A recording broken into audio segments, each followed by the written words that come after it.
It was going to happen eventually. Still, the mistakes were mine. At my most careless, I got copyright blocked yesterday with my latest video. It's called A Dance with Madoka Magica, a look and appreciation into what has quickly become one of my most treasured series. The video is still up, however, on Patreon now. I'll provide a link in the description and comment section for anyone who wants to see it. It is up for free for anyone to watch. I would hope it will be seen as an appreciation of the television series. With this copyright block, I figured I'd subvert it and turn the situation into something better perhaps and more content. As a result, I want to talk a little bit more about Madoka Magica and the creative process I went through in making that video. I spent a week ignoring all seasonal anime I was watching, almost all, immediately after finishing a paranoid analysis of Paranoia Agent and watched Madoka Magica twice. I spent 25 hours on the video. I handpicked 350 clips out of the series that I felt I could work with and that I felt could be part of the vision I saw for this video. I was daydreaming the first few days while watching the series. I visualized how the video would look and did the editing in my head, remembering my ideas and looking forward for when I'd be able to put them together for the video. What I found in the rewatch is that this anime crushes you a lot more.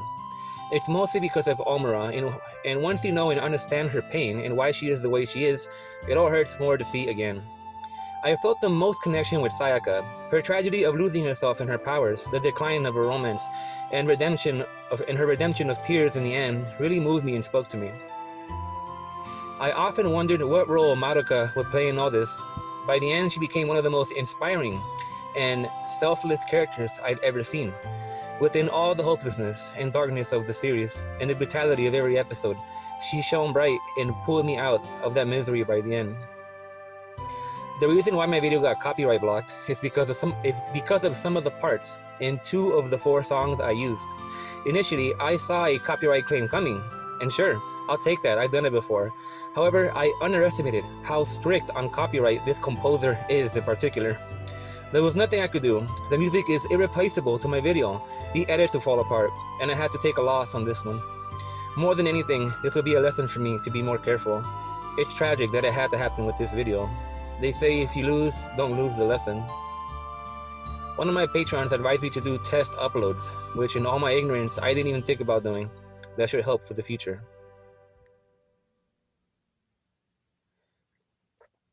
A Dance with Madoka Magica is the culmination of what the previous videos were building up to, the light at the end of the hundreds of terrible videos I made. Previously, I managed to make a paranoid analysis of Paranoia Agent, and I felt very satisfied with myself with that one. With this, I wanted to do better. I always try to outperform myself. I have to do it. I see A Dance with Madoka Magica as the best video I can make up to this point, and it is very special to me. Naturally, I would be upset that it won't see the light of day on YouTube.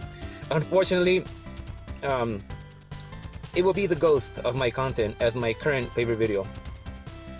I spent a few videos before working on my style, and this felt like the conclusion to this character arc to myself in my life with my work.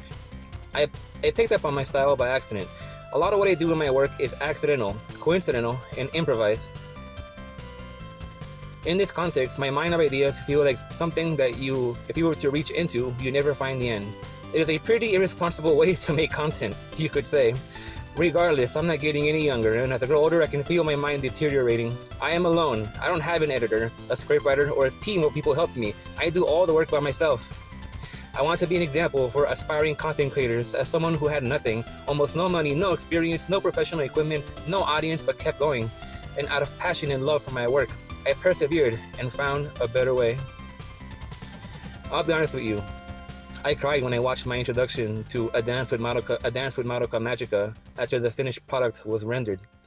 I remembered in that moment all those terrible videos I had made, how I was barely audible back then, my embarrassing plot summaries, how I got so many things wrong, how I thought I couldn't do any better than in my Return to Violet Evergarden video, and yet I was able to go beyond what I thought I could do. That is why this video is very special to me. Still, I don't know where I'm going now with my content. The next video will take a while and will be much more challenging than anything else I've done. I will do my best to make sure it doesn't get copyright blocked this time, which shouldn't be too difficult since it's a much older work that doesn't get talked about much here where I live. For the first few days, I could not figure out what to say about Madoka Magica. The script was one of the last parts I did for the video. I kind of lost my way with my own advice. They say that a series can be talked to death with no more room for discussion, that all that can be said has been said. That's false. There will always be new interpretations. New interpretations by new individuals. Talking about an anime is much more than just the plot and the characters. Viewers can relate and talk about how it impacted their own lives. Viewers will always find new interpretations to say something new about a work. My style has become this AMV analysis type of hybrid. I even stopped talking about whether or not a series is good. I've taken more of an approach to appreciate, provide commentary, and celebrate a work rather than just a review. My edits are how I see the series in my head.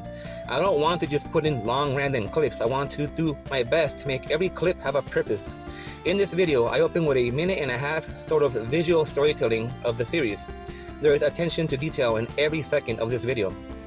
An example, there is a 1-second moment with Mami where I use like 17 edits in that one moment.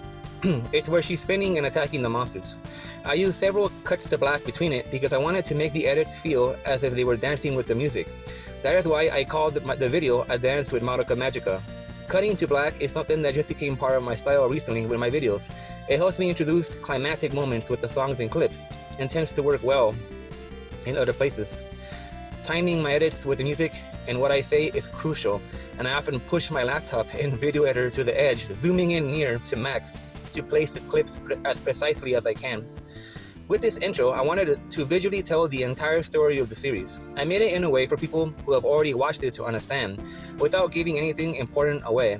I make content for people who have and have not watched the anime I choose. I challenge myself to find a way to talk about a work this way. That's why in my second most successful video, The Brutality of Space Runaway Ideon, I left out the ending and some other major parts of the series. And yes, I'm considering remaking many of my older videos.